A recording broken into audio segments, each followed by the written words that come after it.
Hi guys, and welcome to Mighty Kiddos. In today's video, we will be talking about tantrums. That is a huge topic for parents and caregivers. So if this topic sounds interesting to you, stay tuned as we will be discussing ways we can prevent a tantrum and even ways how we could help a child through a tantrum. So stay tuned.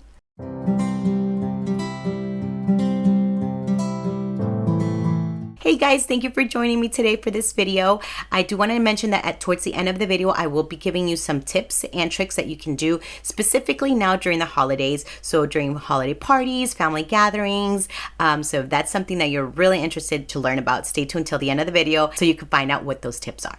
So now the first thing I want to tell you about tantrums and meltdowns is that tantrums and meltdowns are the result of an unregulated child. What that means is that child has lost balance of his emotions and therefore we're having a meltdown. What are things that affect or that influence meltdowns, right? Or regulation in general?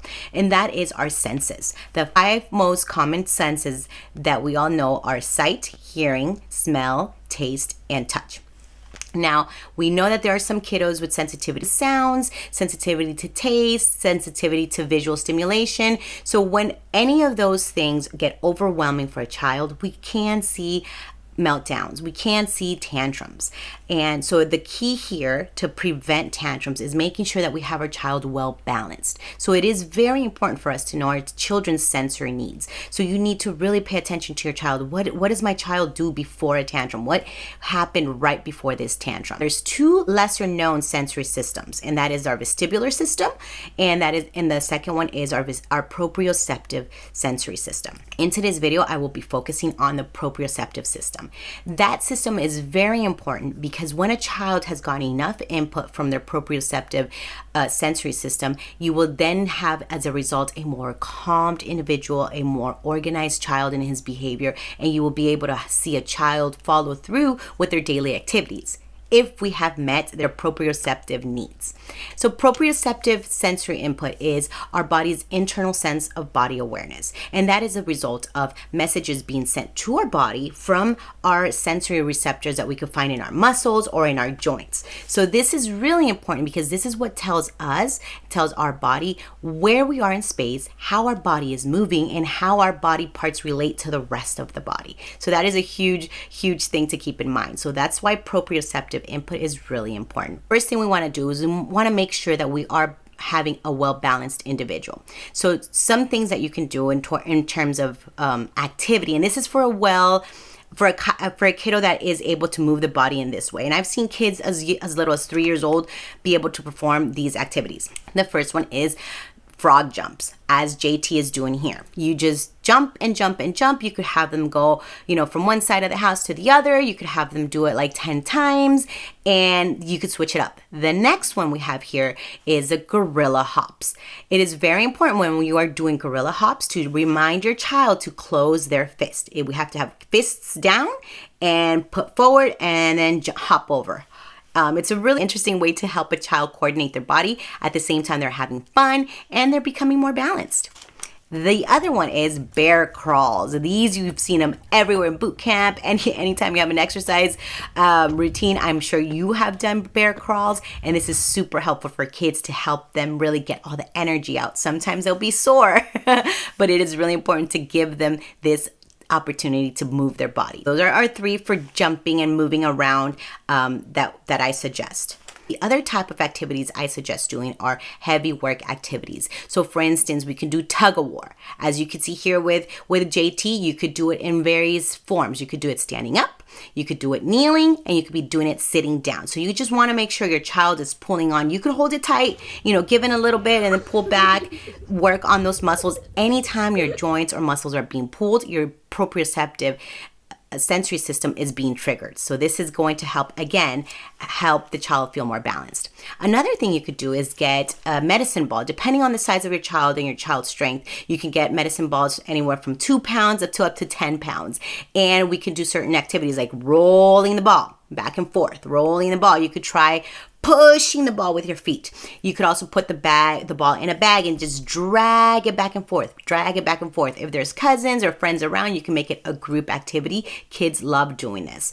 I will have a link in the description below for some medicine balls on Amazon that are super inexpensive and they work pretty well. The other thing we could do in terms of heavy work is just pulling any heavy activity, any heavy items. So for instance, if you're at a friend's house and you're like, oh, I forgot my medicine ball, ask if they have books, ask if they have maybe a dictionary, if they have something heavy like a water jug, and then just make a game out of it. Oh, come on, baby, let's do a relay. You know, we can run a little bit here and there. Your child doesn't feel like they're working out, but this is a great way to help them get more regulated, okay? Now, our third section here that I want to share with you guys, it's more of a calming, time out type of activity. We want to make sure that we're also giving our children a break from all of the sensory input, from all of the things that are causing stress in their body. So we want to make sure you bring along with you a pillow pet if that's appropriate for you.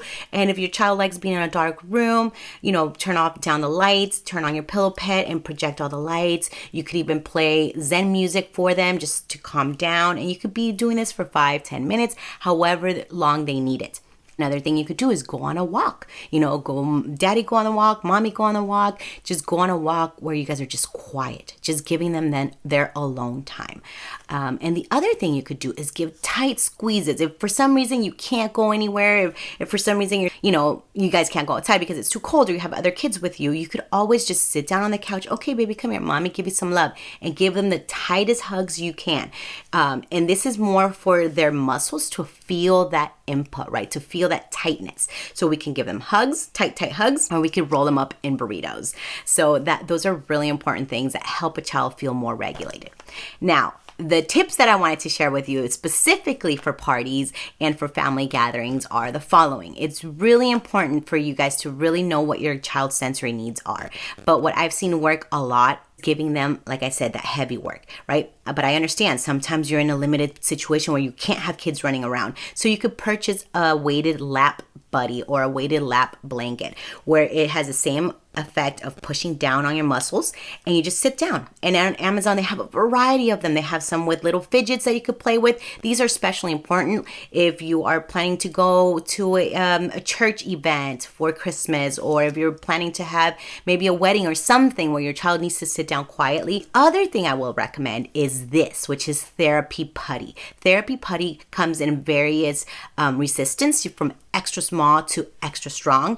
And this is important because it has kind of like the slime effect, but it's not sticky and messy. So this is particularly useful for people with low muscle tone, but I use it to do heavy work. So I give a kiddo a heavy one of like the strong one or the extra strength, and I encourage him to pull it, right? So it's kind of like we're doing a tug of war, but this one he's doing it on his own, sitting. It's not going to get on any furniture. It's not going to get on any clothing, so we don't have to worry about messing our friend's place up or anything like that. And overall, we really want to remind our kids that they're important, that they are loved, that there is nothing wrong with them. And in you as parents and caregivers, I want you guys to understand that it's not your fault. It is not your fault if your child is having a meltdown. A lot of the times that make us, what makes us feel stressed out during a tantrum is that we're feeling judged. Oh, what are they going to think about me and my parenting? Meltdowns have nothing to do with your parenting. Just know that from the get-go. It is not your fault as a parent. It just happens. Your child is having some sensory needs that we just need to figure out how to get them more balanced. So once you get that load off of you, you feel less stressed and you feel more calm, you are then able to mirror that calmness for your child. And it is okay, mom and dad, for you guys to take a break too. If you're feeling overwhelmed, it's okay. Step out, ask a family member, oh, can you just entertain them for 5 minutes? And just walk out, reset, and come back for your child. It's really important, guys. I really hope you found this information helpful. I hope you're learning along with me and you are putting some of these things into practice with your child so we could help them feel more regulated, well accepted, and accommodated for their needs. Now, if you found this video helpful, don't forget to give it a thumbs up. Share it with other mommies and daddies that might find this information very helpful. And don't forget to comment down below whether you liked it, what you learned. I did want to point out, if you want more ideas for sensory videos, don't forget to check out this video down here below, where I share more sensory ideas and play ideas that can be helpful for your kiddo to help them relax and develop their brain to their fullest capacity. Hey guys, I will see you on the next one.